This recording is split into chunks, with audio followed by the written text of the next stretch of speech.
And also இவ்வளோ வேலை and நீங்கள் இந்தியாவிலேருந்து வந்தீங்கன்னா எப்படி டிக்கெட் எடுக்கணும், நான் தங்கி வேலை பார்க்குறேன். ஸோ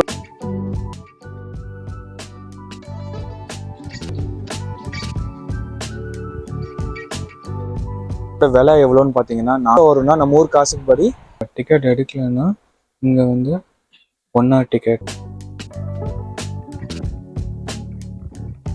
போக போகிறோன்னு பார்த்தீங்கன்னா ட்ராமில் போக போகிறோம்.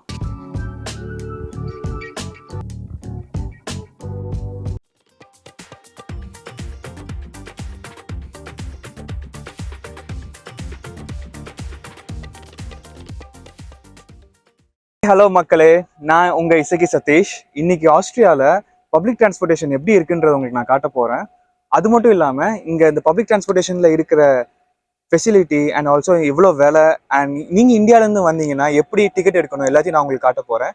ஸோ வாங்க சீக்கிரம் போய் பார்த்துடலாம். ஆஸ்திரியாவில் கிராட்ஸ் அப்படின்ற ஒரு சிட்டியில் தான் நீங்கள் நம்ம எல்லா வீடியோ பார்க்க போகிறோம். கிராட்ஸ் அப்படின்றது ஆஸ்திரியாவோட 2வது பெரிய சிட்டி. ஸோ இங்கே தான் நான் தங்கி வேலை பார்க்குறேன்.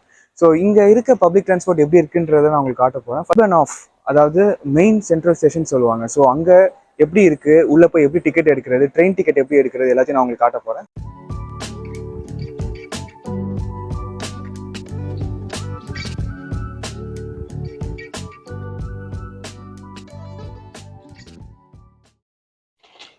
ஸோ ட்ரெயின் ஸ்டேஷனுக்குள்ளே வந்த உடனே பார்த்தீங்கன்னா இப்படி தான் இருக்கும். ஸோ இங்கே தான் டிக்கெட் எடுக்கிற மிஷின். ஸோ அங்கே தான் நம்ம போய் நம்ம எப்படி டிக்கெட் எடுக்கிறது அப்படின்னு நான் காட்ட போகிறேன். வாங்க போய் பார்க்கலாம். ஸோ வாங்க இந்த டிக்கெட் மிஷினில் என்ன இருக்குன்னு பார்த்துடலாம். ஃபர்ஸ்ட் டிக்கெட் மிஷினில் நீங்கள் எப்போவுமே வந்தோடனே செலக்ட் பண்ணுறது இங்கிலீஷ் செலக்ட் பண்ணிக்கோங்க. அண்ட் ஃபார் எக்ஸாம்பிள் பாருங்கள், நான் வந்து கிராட்ஸ், ஏன்னா அங்கே தான் என்னோடய மெயின் சிட்டி ஓப்பன் ஆஃப் இருக்குது. ஸோ அதை செலக்ட் பண்ணிப்பேன். அண்ட் தென் எங்கே போகணும், இப்போது வெனிஸ் போகிறோம்னு வச்சுக்கோங்களேன். வெனிஸ் நாடு இட்டாலியில் இருக்குது. ஸோ அங்கே போகிறோம் வெனிஸ் அப்படின்னு கொடுத்துட்டிங்கன்னா இப்போ எங்கே என்னென்ன டிஸ்கவுண்ட்ஸ்லாம் உங்ககிட்ட இருக்குது அப்படி ஏதாவது இருந்துச்சுன்னா அதுக்கேற்ற மாதிரி விலை கம்மியாகும். அப்படி இல்லாத பட்சத்தில் நெக்ஸ்ட் கொடுத்துருங்க. இப்போ நம்மக்கிட்ட எதுவும் இல்லை, நீங்கள் ஊர்லேருந்து வந்திருக்கீங்க, எதுவுமே இல்லை அப்படின்னா நெக்ஸ்ட் கொடுத்துருங்க. நெக்ஸ்ட் கொடுத்துட்டு எந்த ட்ரெயினில் போகிறீங்க, இப்போதைக்கு எந்த ட்ரெயின் இருக்குது, 1:45 ஒரு ட்ரெயின் இருக்குது, அது 6.5 மணி நேரம் ஆகும். ஸோ அதை செலக்ட் பண்ணிங்கன்னா இப்போ 87 யூரோ ஆகுதா இருக்குது. அண்ட் செக் அவுட் கொடுத்துட்டிங்கன்னா, செக் அவுட் கொடுத்ததுக்கப்புறம் என்ன பண்ணணும்னா, ஒரு வேலை இப்போது இந்த ப்ரெசன்ட் கார்டுன்னு இருக்கும். ஸோ இங்கே வந்து நீங்கள் வந்து டேப் பண்ணிங்கன்னா போதும், காசு வந்துடும். இல்லை கரன்சியாகவும் போடலாம், இல்லாட்டி நீங்கள் கார்டு வந்து யூஸ் பண்ணிக்கலாம். இப்போ நம்ம சிட்டியை விட்டு வெளியெல்லாம் போகலாங்க. சிட்டிக்குள்ளே ஒரு இடத்துலேருந்து இன்னொரு இடத்துக்கு சிட்டி ட்ரெயின் சொல்லுவாங்க. ஸோ அந்த சிட்டி ட்ரெயின் எப்படி எடுக்கிறதுன்னு தான் நம்ம பார்க்க போகிறோம். இப்போ பார்த்தீங்கன்னா என்னோட ட்ரெயின் வந்து 8:10 இருக்குது, ஸ்பீல்ஃபீல்ட் ஸ்ட்ராஸேன்னு சொல்லுவாங்க. ஸோ அந்த ட்ரெயின் நான் எடுக்க போகிறேன். ஸோ அதனால் நான் டிக்கெட் எதுவும் எடுக்க தேவையில்லை, ஏன்னா என்கிட்ட இந்த சிட்டிக்கான பாஸ் இருக்குது.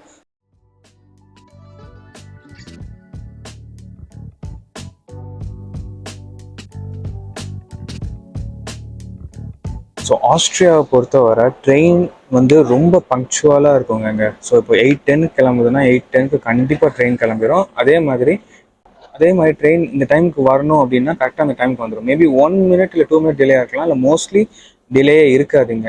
ஸோ அதுதான் இங்கே ட்ரெயினோட ஸ்பெஷாலிட்டி. அண்ட் இந்த ட்ரெயின் வந்து பார்த்தீங்கன்னா சிட்டி ஜெட்டுன்னு சொல்லுவாங்க. சிட்டி ஜெட்னா சிட்டிக்குள்ளே ட்ராவல் பண்ணுற ஒரு ட்ரெயின். அண்ட் இந்த ட்ரெயின் வந்து நம்ம ஊரில் கடைசி மினிட்ல ஏறுற மாதிரி இங்கே ஏற சான்ஸே கிடையாது. ஏன்னா இங்கே டோர்ஸ் எல்லாமே க்ளோஸ் பண்ணியிருப்பாங்க. அந்த டைமுக்கு முன்னாடி 30 seconds முன்னாடியே க்ளோஸ் பண்ணிடுவாங்க. ஸோ தட் யாரும் ஓடி வந்து கடைசி நேரத்தில் ஏறக்கூடாதுன்றதுக்காக. ஸோ இந்த ட்ரெயினில் தான் நம்ம ஏற போகிறோம். வாங்க இந்த ட்ரெயினை பற்றி நான் எப்படின்னு காட்டுறேன். ஆஸ்திரியாவில் பார்த்தீங்கன்னா பைக்குக்கு ரொம்ப இம்பார்ட்டன்ஸ் கொடுப்பாங்க. ஸோ அதனால் பைக்குன்றது இங்கே சைக்கிளில் தான் இங்கே பைக்குன்னு சொல்லுவாங்க. சைக்கிளை வந்து ட்ரெயினில் எடுத்துகிட்டு போகிறதுக்கான ஃபெசிலிட்டி எல்லாமே இங்கே இருக்கும்.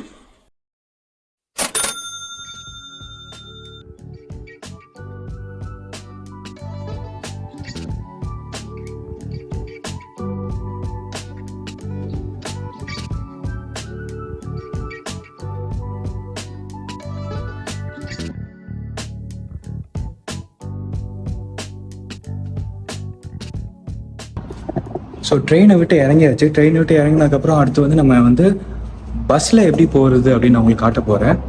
ஸோ வாங்க அதையும் எப்படி இருக்குன்னு பார்த்துடலாம். ஸோ ஆஸ்திரியாவில் பஸ் ஸ்டேஷன் இப்படி தாங்க இருக்கும். அதாவது நிறைய பிளாட்ஃபார்ம்ஸ் இருக்கும். இப்போ பார்த்தீங்கன்னா இங்கே 1 2 அப்படி 4 5 பிளாட்ஃபார்ம், ABCD அப்படின்னு சொல்லிட்டு நிறைய பிளாட்ஃபார்ம்ஸ் இருக்கும். அண்ட் ஈச் பிளாட்ஃபார்ம்லேயுமே ஒரு ஒரு சைன் போர்டு இருக்குங்க இங்கே. இப்போ அடுத்த பஸ்ஸு எவ்வளோ நிமிஷத்தில் வரும், E5 அப்படின்ற இது வந்து ஒரு 5 நிமிஷத்தில் வரும் அப்படின்னு போட்டிருக்குங்க.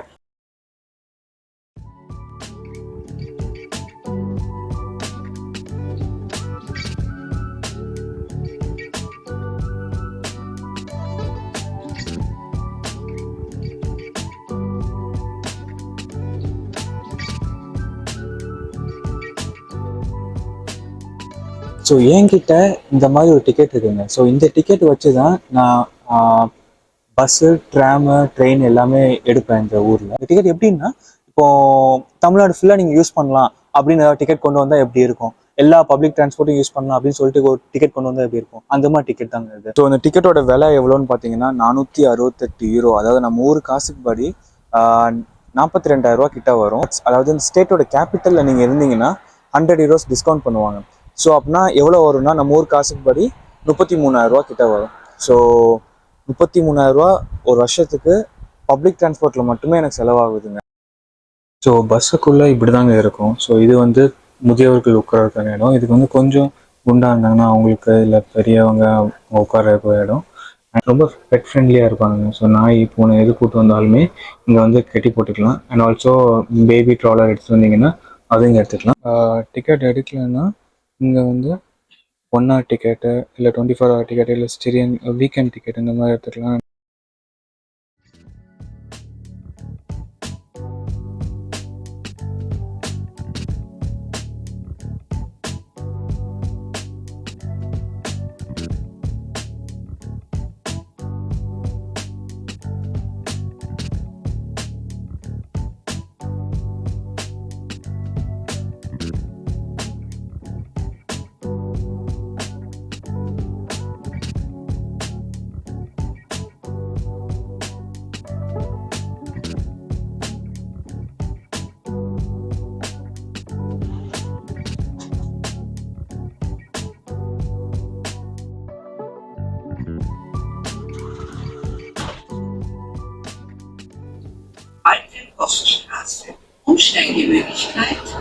இந்த மாதிரி அனௌன்ஸ்மெண்ட்டும் வரும், அடுத்த ஸ்டாப் என்ன ஸ்டாப் அப்படின்னு சொல்லிட்டு. இப்போ நான் இறங்க போகிறேன். ஸோ அதனால் இந்த ஸ்டாப் பட்டன் மறக்காமல் அழுத்திடுறேன்.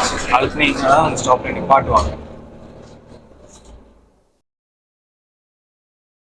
இப்போ அடுத்து எந்த டிரான்ஸ்போர்ட்டில் போக போகிறோன்னு பார்த்தீங்கன்னா ட்ராமில் போக போகிறோம்.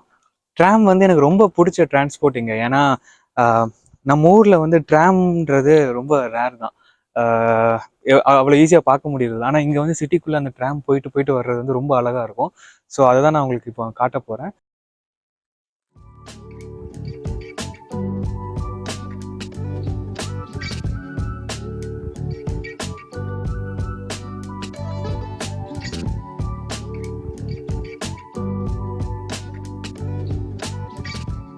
ஸோ இதுதான் பார்த்தீங்கன்னா ட்ராமில் டிக்கெட் எடுக்கிறதுக்கான மிஷினு. ஃபர்ஸ்ட் இப்படி பார்த்த உடனே நீங்கள் என்ன பண்ணணும் அப்படின்னா, ஃபஸ்ட்டு இங்கிலீஷ் ஆப்ஷன் செலக்ட் பண்ணிக்கோங்க. இங்கிலீஷ் ஆப்ஷன் செலக்ட் பண்ணதுக்கப்புறம் நீங்கள் பார்த்தீங்கன்னா நிறைய ஃபேர் வரும். ஃபஸ்ட்டு ஃபுல் ஃபேர்னு என்னென்னா 1 hour இல்லை 24 hours. இப்போது நம்ம 1 hour டிக்கெட் எடுத்தோன்னு பார்த்தீங்கன்னா எவ்வளோன்னு பார்த்து 3 euros கிட்ட வரும். இப்போது இல்லாட்டி நீங்கள் வீக்லி டிக்கெட் இல்லை மந்த்லி டிக்கெட் கூட எடுத்துக்கலாம். இந்த ஸோ ஒரு வாரத்துக்கு இல்லை ஒரு மாதத்துக்கு அந்த மாதிரி டிக்கெட்டு. ரெடியூஸ் ஃபேர் வந்து யாருக்குன்னு பார்த்தீங்கன்னா இங்கே 15 to 18 years of age young people இல்லாட்டி சீனியர் சிட்டிசன் அவங்களுக்கு. ஹாஃப் ப்ரைஸ்ன்றது யாருக்குன்னு பார்த்தீங்கன்னா கொஞ்சம் டிசபிலிட்டியாக இருக்கிறவங்க, அட்லீஸ்ட் 70%. ஸோ அவங்களுக்கு தான் அந்த ஹாஃப் ப்ரைஸ். ஸோ இது ரெண்டும் அப்படி மாறி வரும். ஸோ இது பார்த்தீங்கன்னா கம்மியான விலையில் இருக்குது. எவ்வளோ பார்த்தீங்கன்னா 2 euros ஸ்டூடெண்ட்ஸ் அண்ட் சீனியர் சிட்டிசன்ஸுக்கு. ஹாஃப் ப்ரைஸ் பார்த்தீங்கன்னா அதை விட கம்மி, 1 euro 60 cents. அண்ட் ஆஸ்திரேலியாவில் பார்த்தீங்கன்னா இன்னொரு கல்ச்சர் ஒன்று என்னென்னா, இப்போ ஃபார் எக்ஸாம்பிள் ஒருத்தர் வந்து ஒரு ட்ராவல் பண்ணுறாரு ஒரு 1 hourக்கு. ஆனால் பார்த்தீங்கன்னா அவர் ட்ராவல் வந்து அரை மணி நேரத்துலேயே முடிஞ்சிருது. அப்போது அவர் வாங்கின மீதி டிக்கெட் என்ன பண்ணுவார், இங்கே இல்லாட்டி இங்கே வச்சுருவார். ஏன் அப்படின்னா, சரி நம்ம ட்ராவல் முடிஞ்சு போயிடுச்சு, அதுக்கப்புறம் யூஸ் பண்ண மாட்டோம் அப்படின்னு தெரிஞ்சுட்டு அவர் வச்சுட்டு போயிடுவார். ஸோ யாராவது ஸ்டூடெண்ட்ஸ் வருவாங்க, இல்லை யாராவது வந்து இந்த பக்கம் செக் பண்ணி பார்க்கும்போது இங்கே டிக்கெட் இருக்கும். ஸோ அதை அவங்க எடுத்துப்பாங்க, அவங்களோட ட்ராவல் ½ hour குள்ளே இருந்தால். ஸோ அப்படி இங்கே மக்கள் வந்து இன்னொருத்தவங்களுக்கு ஹெல்ப் பண்ணுவாங்க. ஸோ இங்கே தான் ஹேண்டிகேப் மக்கள் வந்தாங்கன்னா இங்கே தான் அவங்க இருப்பாங்க. ஸோ அவங்க ஸ்டாப் எப்படி அழுத்துவாங்கன்னு பார்த்தீங்கன்னா, இல்லாட்டி பேசுகிறதுக்காக இங்கே ஒரு இது வச்சுருக்காங்க. ஸோ இது மூலமாக அவங்க பேசிப்பாங்க டிரைவர்கிட்ட, எனக்கு வந்து இந்த மாதிரி இங்கே வந்து ஹெல்ப் பண்ணுங்க அப்படின்னு சொல்லிட்டு. ஸோ ஹேண்டிகேப் மட்டும் யூஸ் பண்ணுறதுக்காக தான் இப்படி வச்சுருப்பாங்க.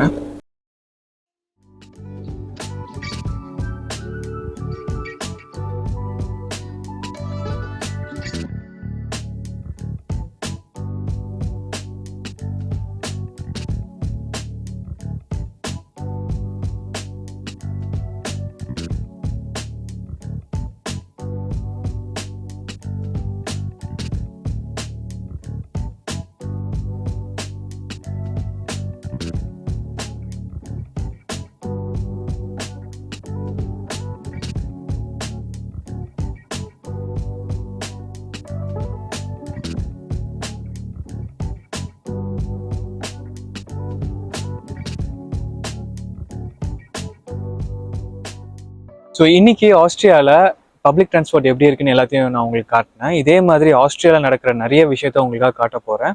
ஸோ அதனால் மறக்காமல் சப்ஸ்கிரைப் பண்ணிடுங்க. வீடியோ உங்களுக்கு பிடிச்சிருந்தா லைக் பண்ணிடுங்க. அண்ட் ஆல்சோ ஏதாவது உங்களுக்கு தெரியப்படுத்தணும்னா கமெண்ட் செக்ஷனில் கமெண்ட் பண்ணுங்கள். பாய்.